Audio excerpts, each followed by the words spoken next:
छत्रपति शिवाजी महाराज, महात्मा ज्योतिबा फुले, सावित्रीबाई फुले, महर्षी कर्वे यांच्यासह अशा अनेक प्रतिभाशाली साहित्यिक, कलाकार, समाजसेवक यांच्या वास्तव्याने पावन झालेल्या पुण्यनगरीतील माझ्या बंधू भगिनींना नमस्कार.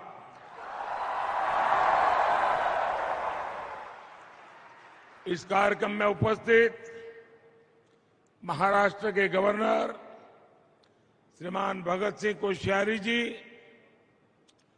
केंद्रीय मंत्रिमंडल में मेरे साथी रामदास अठावले जी, उप मुख्यमंत्री श्री अजित पवार जी, महाराष्ट्र सरकार के अन्य मंत्रीगण, पूर्व मुख्यमंत्री श्री देवेंद्र फडणवीस जी,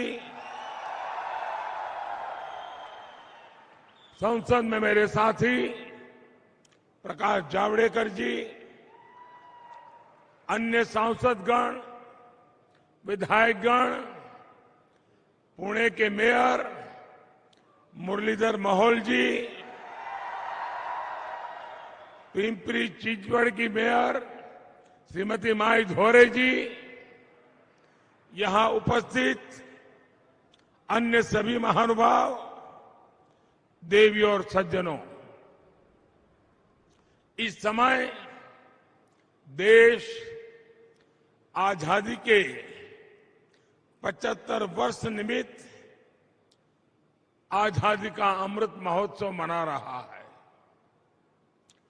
भारत की आजादी में पुणे का ऐतिहासिक योगदान रहा है.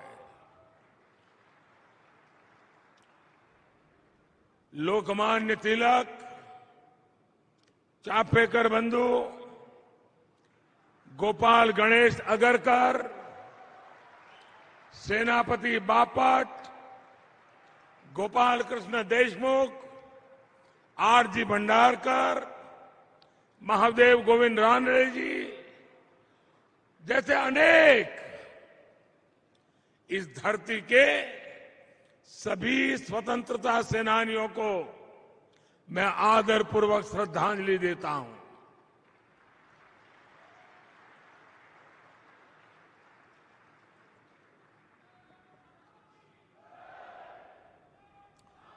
आज महाराष्ट्र के विकास के लिए समर्पित रहे रामभाऊ माडगी जी की पुण्यतिथि भी है. मैं आज बाबा साहब पुरंदरे जी को भी आदरपूर्वक याद कर रहा हूं. कुछ देर पहले ही मुझे छत्रपति शिवाजी महाराज की भव्य प्रतिमा का लोकार्पण करने का सौभाग्य मिला है.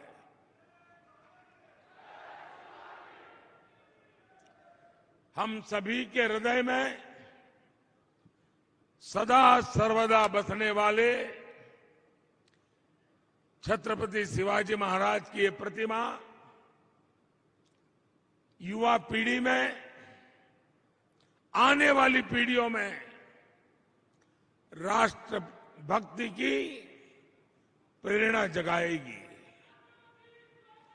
आज पुणे के विकास से जुड़े अनेक अन्य प्रकल्पों का उद्घाटन और शिलान्यास भी हुआ है.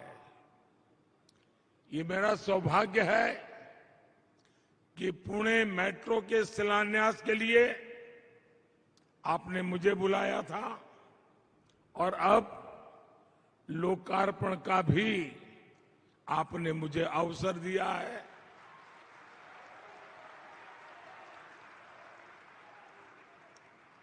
पहले शिलान्यास होते थे तो पता ही नहीं चलता था कब उद्घाटन होगा।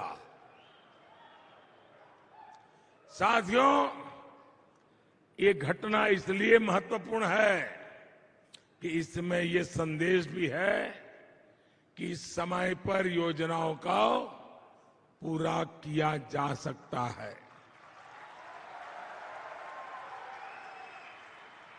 आज मूला मुठा नदी को प्रदूषण से मुक्त करने के लिए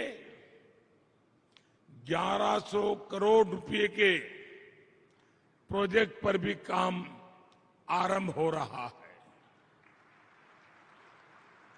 आज पुणे को ई बसें भी मिली है।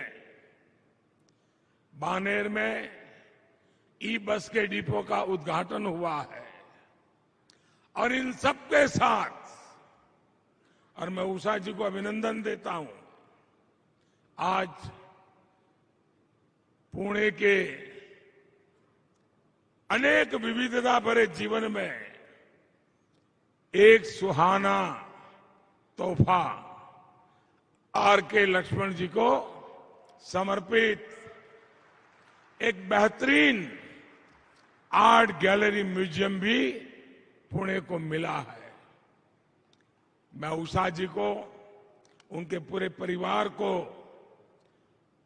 क्योंकि मैं लगातार उनके संपर्क में रहा हूं, उनका उत्सव, एक मन में लगन और काम को पूरा करने के लिए दिन रात जुटे रहना, मैं वाकई पूरे परिवार का, उषा जी का अभिनंदन करता हूं। इन सभी सेवा कार्यों के लिए मैं आज पुणे वासियों को बहुत बहुत बधाई देता हूं और साथ साथ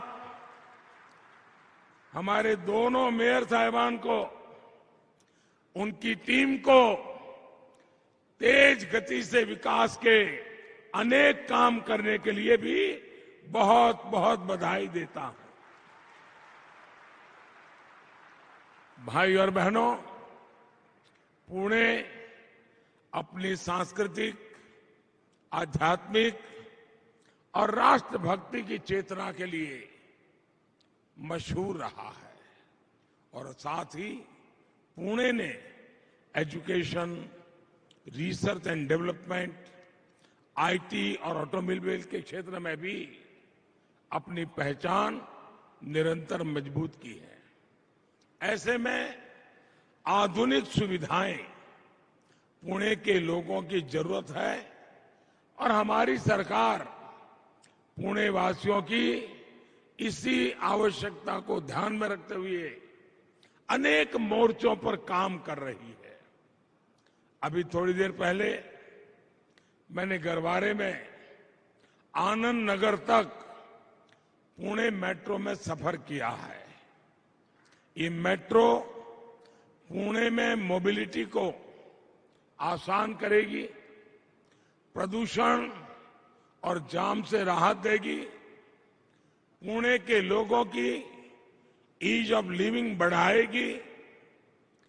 5-6 साल पहले हमारे देवेंद्र जी जब यहां मुख्यमंत्री थे तो इस प्रोजेक्ट को लेकर वो लगातार दिल्ली आते रहते थे। बड़े उमंग और उत्साह के साथ वो इस प्रोजेक्ट के पीछे लगे रहते थे। मैं उनके प्रयत्नों का भी अभिनंदन करता हूं। साथियों, कोरोना महामारी के बीच भी ये सेक्शन आज सेवा के लिए तैयार हुआ है। पुणे मेट्रो के संचालन के लिए सोलर पावर का भी व्यापक उपयोग हो रहा है। इससे हर साल लगभग 25,000 टन कार्बन डाइऑक्साइड का एमिशन रुकेगा। मैं इस प्रोजेक्ट से जुड़े सभी लोगों का, खास करके सभी श्रमिकों का हृदय से आभार व्यक्त करता हूं। आपका ये योगदान पुणे के प्रोफेशनल्स, यहां के स्टूडेंट्स, यहां के सामान्य मानवी को बहुत मदद करेगा। साथियों, हमारे देश में कितनी तेजी से शहरीकरण हो रहा है, इससे आप सभी भली भांति परिचित है।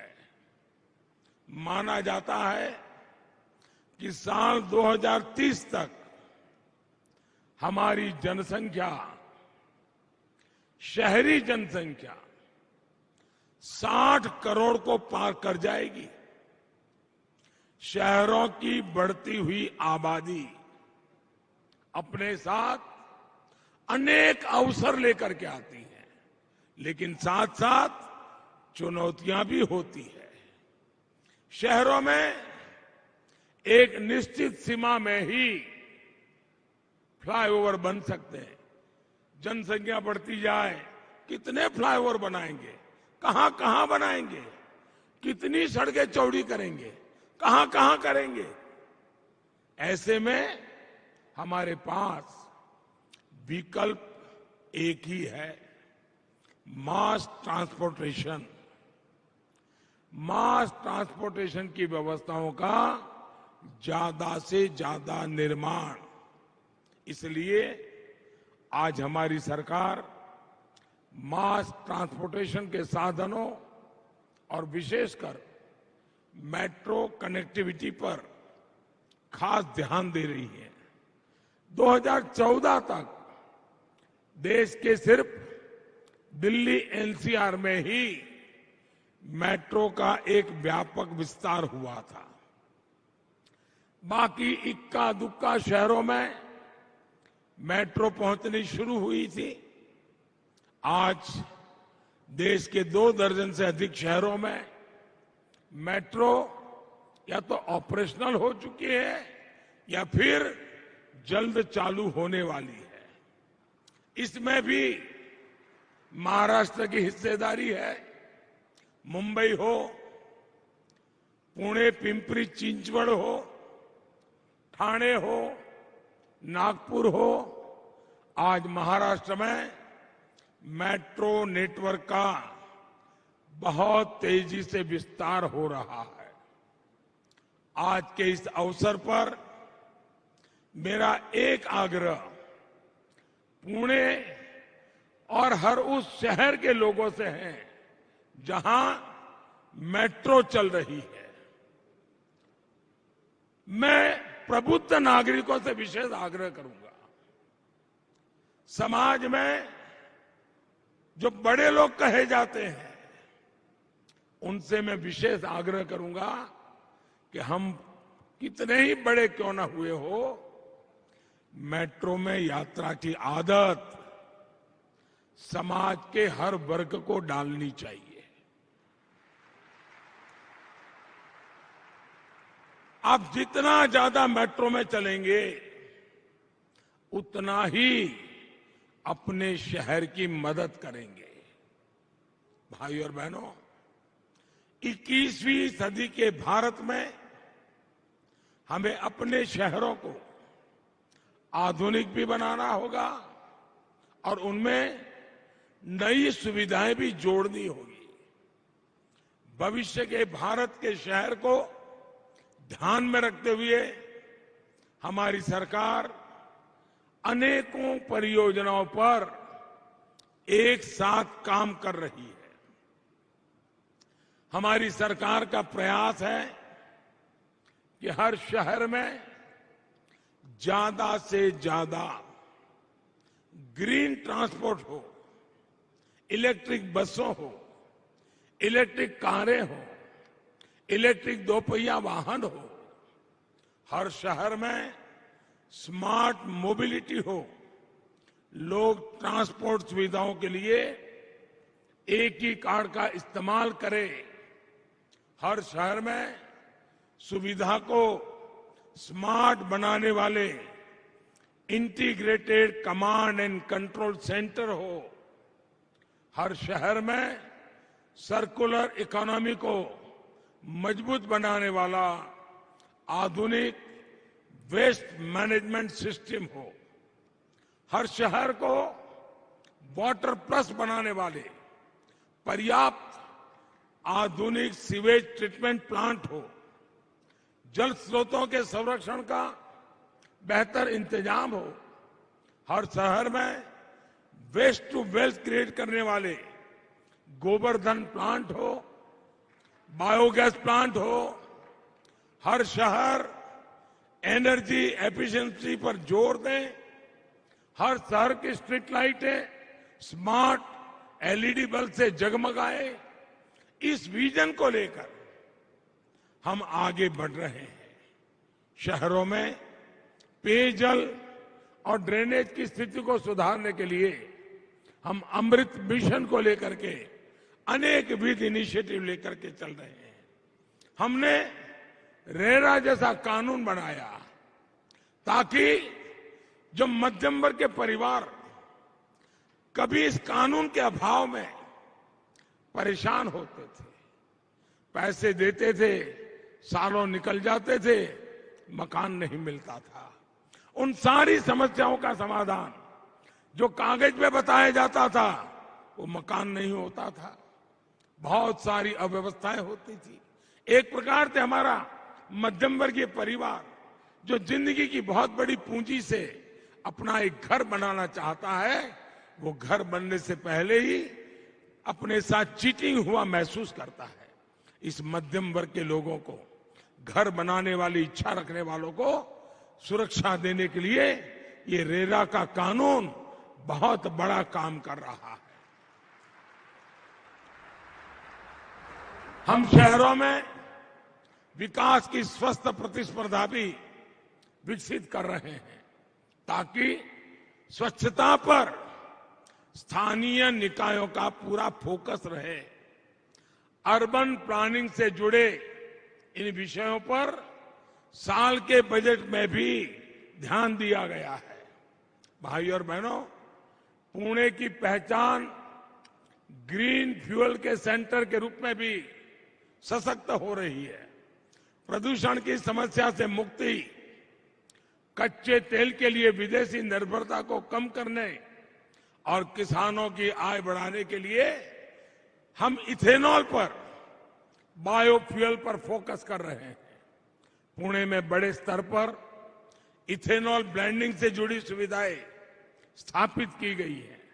इससे यहां आसपास के गन्ना किसानों को भी बहुत बड़ी मदद मिलने वाली है। पुणे को स्वच्छ और सुंदर बनाने के लिए भी आज महानगर पालिका ने अनेक काम शुरू किए हैं। बार बार आने वाली बाढ़ और प्रदूषण से पुणे को मुक्ति देने में ये सैकड़ों करोड़ रुपए के प्रोजेक्ट बहुत उपयोगी होने वाले हैं। मूला मुठा नदी की साफ सफाई और सौंदर्यीकरण के लिए भी पुणे महानगर पालिका को केंद्र सरकार पूरा सहयोग दे रही है। नदियां फिर से जीवंत होगी तो शहर के लोगों को भी सुकून मिलेगा, उन्हें भी नई ऊर्जा मिलेगी। और मैं तो शहरों में रहने वालों को आग्रह करूंगा कि साल में एक बार तिथि तय करके रेगुलर नदी उत्सव मनाना चाहिए। नदी के प्रति श्रद्धा, नदी का महात्म्य, पर्यावरण की दृष्टि से प्रशिक्षण, पूरे शहर में नदी उत्सव का वातावरण बनाना चाहिए। तब जाकर के हमारे नदियों का महत्व हम समझेंगे, पानी के एक बूंद बूंद का हम महत्व समझेंगे। किसी भी देश में आधुनिक इंफ्रास्ट्रक्चर के विकास के लिए जो चीज सबसे जरूरी है वो है स्पीड और स्केल। लेकिन दशकों तक हमारे यहां ऐसी व्यवस्थाएं रही कि अहम परियोजनाओं का पूरा होने में काफी देर हो जाती थी। ये सुस्त रवैया देश के विकास को भी प्रभावित करता रहा है। आज के तेजी से बढ़ते हुए भारत में हमें स्पीड पर भी ध्यान देना होगा और स्केल पर भी। इसलिए ही हमारी सरकार ने पीएम गति शक्ति नेशनल मास्टर प्लान बनाया है। हमने देखा है कि अक्सर परियोजनाओं में देरी की वजह होती है, अलग अलग विभागों में, अलग अलग मंत्रालयों में, सरकार में तालमेल की कमी। इस वजह से होता यह है कि जब वर्षों के बाद कोई परियोजना पूरी भी होती है तो वो आउटडेटेड हो जाती है, उसकी प्रासंगिकता ही खत्म हो जाती है। पीएम गति शक्ति नेशनल मास्टर प्लान इन्हीं सारे विरोधाभासों को दूर करने का काम करेगा। जब एक इंटीग्रेटेड फोकस के साथ काम होगा, हर स्टेक होल्डर के पास पर्याप्त जानकारी होगी, तो हमारे प्रोजेक्ट भी समय पर पूरे होने की संभावना बढ़ेगी। इससे लोगों की दिक्कतें भी कम होगी, देश का पैसा भी बचेगा और लोगों को सुविधाएं भी ज्यादा मिलेंगी। भाइयों और बहनों, मुझे इस बात का भी संतोष है कि आधुनिकता के साथ साथ पुणे की पौराणिकता, महाराष्ट्र के गौरव को भी अर्बन प्लानिंग में उतना ही स्थान दिया जा रहा है। ये भूमि संत ज्ञानेश्वर और संत तुकाराम जैसे प्रेरक संतों की रही है। कुछ महीने पहले ही श्री संत ज्ञानेश्वर महाराज पालखी मार्ग और संत तुकाराम महाराज पालखी मार्ग का शिलान्यास करने का सौभाग्य मुझे मिला है। अपने इतिहास पर गर्व करते हुए आधुनिकता की विकास यात्रा यूं ही सतत चलती रहे, इसी कामना के साथ पुणे के सभी नागरिकों को फिर से बहुत बहुत बधाई, बहुत बहुत धन्यवाद।